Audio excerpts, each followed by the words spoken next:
আমি তিনটা জিনিস বলবো, তাদেরকে আপনারা ভোট দিবেন যাদের হাতে আপনাদের জীবন নিরাপদ। যাদের হাতে আপনাদের কি নিরাপদ? জীবন নিরাপদ। আমরা দেখতে পাই গত ৫৫ বছরে বাংলাদেশে আমরা অসংখ্য এমপি বানিয়েছি, মন্ত্রী বানিয়েছি, প্রধানমন্ত্রী বানিয়েছি। তারা সবসময় আমাদের সাথে প্রতারিত করেছে। তারা নেতা হয়ে আমাদেরকে জুলুম করেছে, আমাদের সাথে প্রতারণা করেছে, আমাদের মা বোনদেরকে হত্যা করেছে। সুতরাং এই ধরনের জুলুম যারা করেছে তাদেরকে কি আপনারা সুযোগ দিবেন? আমরা সুযোগ দিব না। যাদের হাতে আমাদের দেশ নিরাপদ, আমার মা বোনরা নিরাপদ, আমাদের জীবন নিরাপদ, তাদেরকে আমরা বেছে দিব ইনশাআল্লাহ। আমরা একটা দলে দেখতে পাই জুলাই বিপ্লব পরবর্তী ১.৫ বছর ধরে নিজেদের অন্তর্কুণ্ডলে নিজেদের নেতা কর্মীদেরকে তারা ২০০ অধিক মানুষ তারা মেরে ফেলেছে। যাদের হাতে তাদের নিজেদের নেতা কর্মীরা নিরাপদ না, তাদের হাতে কিভাবে একটা দেশ নিরাপদ হতে পারে? সুতরাং আমরা ভুল করবো না ইনশাআল্লাহ।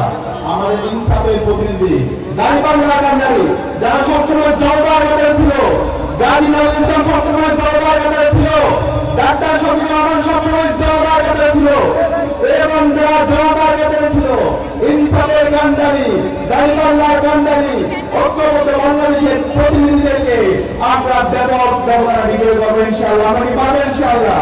এই চাঁদাবাজি, টেন্ডারবাজি, রাহাজানের মাধ্যমে আমাদের জীবনকে দুর্বিষহ করেছে।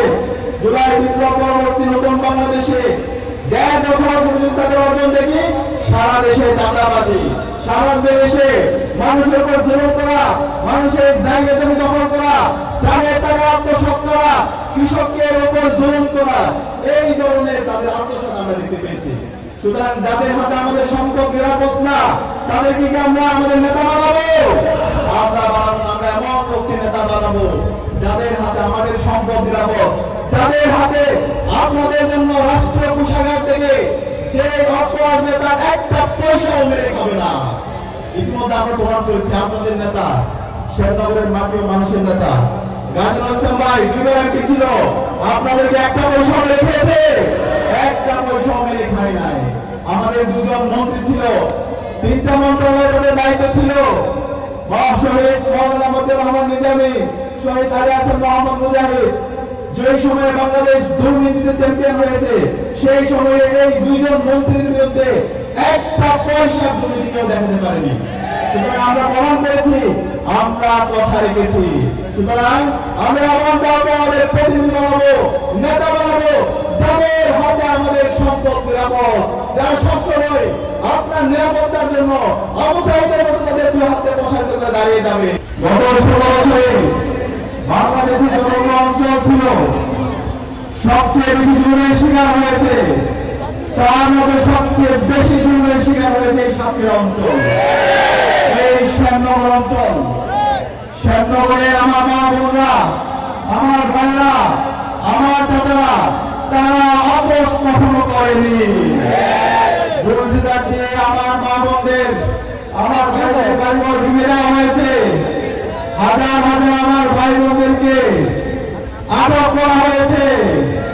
আমার এখানে প্রায় ৪৮ জন ভাই শহীদ হয়েছে, কিন্তু কখনো বাতিলের সাথে আপোষ করেনি।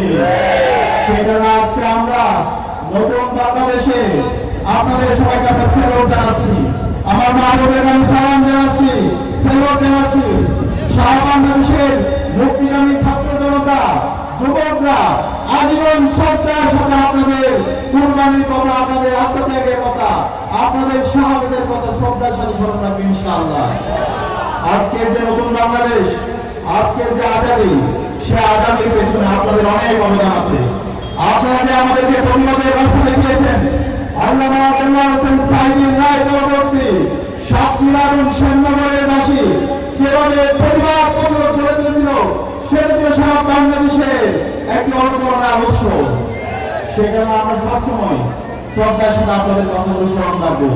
গত ১৬ বছরে এই সাতক্ষীরার সর্বস্তরের মানুষদেরকে জুলুম করা হয়েছে, এই সাতক্ষীরাকে সবসময় পর করে দেখা হয়েছে।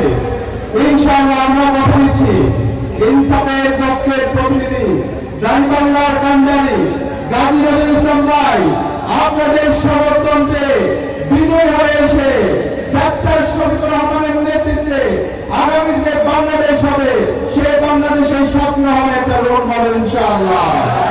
আপনারা কি পারবেন আমাদের নেতা ডক্টর শফিকুর রহমানকে এই সাতক্ষীরার 4টা আসন দিতে ইনশাআল্লাহ?